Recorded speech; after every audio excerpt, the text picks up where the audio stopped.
कब आएगा डीएलएड का प्रथम चयन सूची और क्यों लेट हो रहा, आखिर क्यों नहीं जारी किया गया 2 जुलाई को डीएलएड का प्रथम चयन सूची। तो आइए जानते हैं आखिर आपका डिले का कारण क्या है। ठीक है, अगर ये फैक्टर आपका मायने रखता है और ये कारण अगर आरक्षण का मुद्दा हो सकता है आपका डिले होने का, तब तो हमको लगता है कि इसमें और भी लेट हो सकता है। ठीक है, आइए समझते हैं कि आखिर ये जो डीएलएड का आपका जो है काउंसलिंग जो हुआ, उसके बाद जिसको प्रथम चयन सूची 2 जुलाई को जारी करना चाहिए था लेकिन नहीं किया गया, आखिर इसमें क्या डिले का कारण हो सकता है। तो एक सबसे बड़ा कारण हो सकता है वो है आरक्षण का मुद्दा। अब आपको ये क्यों समझना चाहिए आरक्षण का मुद्दा, तो आइए इसको हम आपको अच्छे से समझाते हैं।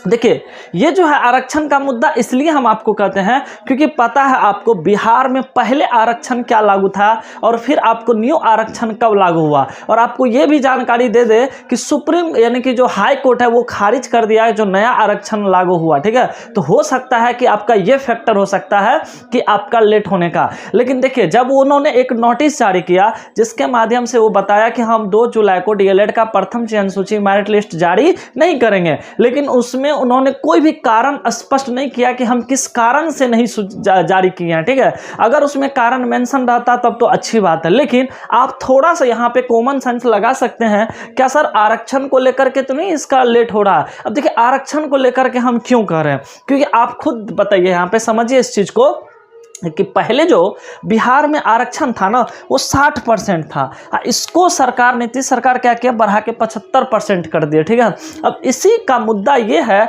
कि ये जो है 75% जब आरक्षण किए तो इसको जो हाई कोर्ट है ना इस फैसला को मंजूरी नहीं दिया और इसको खारिज कर दिया, और अब सरकार सुप्रीम कोर्ट की तरफ रुख कर ले गए हैं। ठीक है, तो अब देखिए क्या था पहले आरक्षण, आप सभी को बता दें। सबसे पहले हम ओबीसी की बात करते हैं। इसको पहले बिहार में 12% आरक्षण था। ठीक है, और जो ईबीसी है ना उसको 18% आरक्षण था, और जो एससी है उसको 16% आरक्षण था, और जो एसटी कास्ट में आते उसको 1% आरक्षण। ठीक है, और आपको बता दें महिला को भी 3% आरक्षण।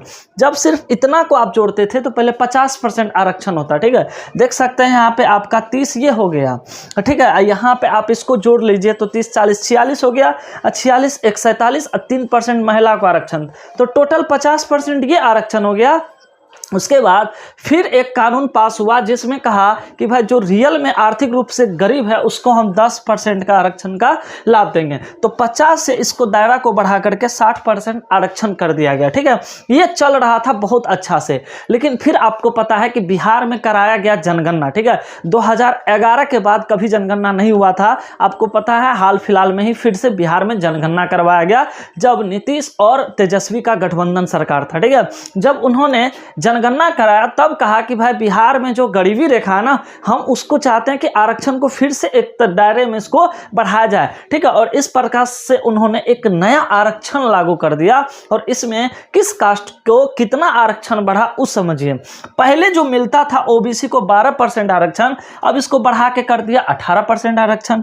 ईबीसी का पहले था 18%, तो इसको बढ़ा करके कर दिया 25%। कहा कि हम जो है जनगणना करवाए हैं उसके आधार पे हम देख रहे हैं कि इस कास्ट को अभी डेवलप करने की और ज़रूरत है और इसको हम आरक्षण बढ़ा रहे हैं। देखिए, जो एससी था उसको पहले 16% था, फिर इसको 4% बढ़ा करके उसको 20% आरक्षण कर दिया, और जो एसटी कास्ट में आते हैं जिसको हम अनुसूचित जनजाति कहते हैं उसको 1% था तो उसको बढ़ा करके 2% आरक्षण कर दिया। ठीक है, और जो ईबीसी थे यानी कि ईडब्ल्यूएस क्या थे, ईडब्ल्यूएस, ठीक है, तो उसका तो 10% है, ये है, उसमें नहीं बढ़ाया गया। मतलब इस प्रकार से अगर आप टोटल आरक्षण को जोड़ते हैं तो देख सकते हैं यहाँ पे यही आपका कितना हो जाता है, 45 ई हो गया, और 2 उसमें जोड़ देंगे तो 20 ई हो गया, तो 65 और 10 कितना हो गया, 75, तो टोटल 75% आरक्षण लागू कर दिया। तो जिस समय आपका डीएलएड का फॉर्म निकला था एंट्रेंस का, उस समय जो आपका सीट का बंटवारा हुआ है 75% पे ही सीट का बंटवारा हुआ। ठीक है, ये जो आपका डीएलएड का एंट्रेंस का फॉर्म निकला था, आप जाके पूरा नोटिफिकेशन पढ़िए, वहाँ पे दिया हुआ है कि किस कास्ट को हम कितना % सीट देंगे। तो इस प्रकार से आपका जो है ना डिवाइड किया गया था कि इस कास्ट को इतना रिजर्व रहेगा, आरक्षित सीट रहेगा इस कास्ट को, ठीक है। तो उसके अकॉर्डिंग अगर हम देखें तो 75% के अकॉर्डिंग वो सीट का बंटवारा किया गया था, ठीक है। जितना भी आपका सीट होगा, चाहे गवर्नमेंट कॉलेज में हो या प्राइवेट कॉलेज में, ठीक है। खास करके गवर्नमेंट कॉलेज में जो सीट था तो ओबीसी के लिए 18% आपका रिजर्व था, उसमें ईबीसी का 25% रिजर्व हो गया, एससी का 20% रिजर्व, उसमें सिर्फ एससी ही जाएगा, अदर कास्ट नहीं जा सकते हैं। और एसटी के लिए 2% रिजर्व और ईडब्ल्यूएस के लिए 10% रिजर्व। अगर इसके अकॉर्डिंग करें तो 75% आपका यहाँ पे रिजर्व था सीट। लेकिन इस नियम को जो है ना, ये जो है अब high court, Patna high court क्या किया है, इस बिल को, इस कानून को रद्द कर दिया गया, ठीक है। वो पास ही नहीं किया। और जब वो पास नहीं किया तो अब तो ये आपको जो इस प्रकार से सीट का विभाजन किया गया था, इस प्रकार से आपको आरक्षण दिया गया था, अब यह आरक्षण आपका खत्म हो जाएगा। तो अब तो पहले वाला ही आरक्षण लागू होगा। तो अब जो आपका ज़्यादा कास्ट में सीट बढ़ गया था, अब देखिए एससी को जो पहले 16% मिलता था अब 20%, तो ऑफकोर्स जाहिर सी बात है इसका सीट ज़्यादा हो जाएगा आरक्षित, ठीक है। तो इसको रद्द कर दिया हाई कोर्ट, और ये हाई कोर्ट रद्द किया है, ठीक है। आपको पता होना चाहिए हमेशा ये जो आपका हाई कोर्ट, अब हाई कोर्ट जब इसको रद्द कर दिया है तो नीतीश कुमार यह हार मानने के लिए तैयार नहीं है और ये कह रहे हैं कि हम 75% आरक्षण करेंगे लागू, ठीक है। तब ये जब हाई कोर्ट इसको रद्द कर दिया है तो अब इस आरक्षण मामला को लेकर के उन्होंने सुप्रीम कोर्ट का रुख मोड़ लिया, ठीक है। अब ये सुप्रीम कोर्ट ये मामला चला गया है। तो अब सुप्रीम कोर्ट जो ये मामला चला है तो इस पे अभी कोई भी सुनवाई नहीं हुआ है, ठीक है। तब हो सकता है कि वहाँ का डिसीजन आएगा, अगर सुप्रीम कोर्ट भी उसको रद्द कर देता है तब आपका ये आरक्षण लागू होगा और इस प्रकार से आपका सीट का विभाजन होगा। अन्यथा अगर मान लेते हैं कि सुप्रीम कोर्ट कह दिया कि नहीं ये आरक्षण हो सकता है इतना 75%, देखिए वैसे भी आरक्षण का समय सीमा होता है कि 50% से ज़्यादा नहीं होना चाहिए, लेकिन बहुत सारे राज्य ऐसे हैं जो 50% से ज़्यादा आरक्षण कर दिए हैं, लेकिन ये तो कुछ हद कर दिया है, ये तो एकदम 75% आरक्षण बढ़ा दिए हैं।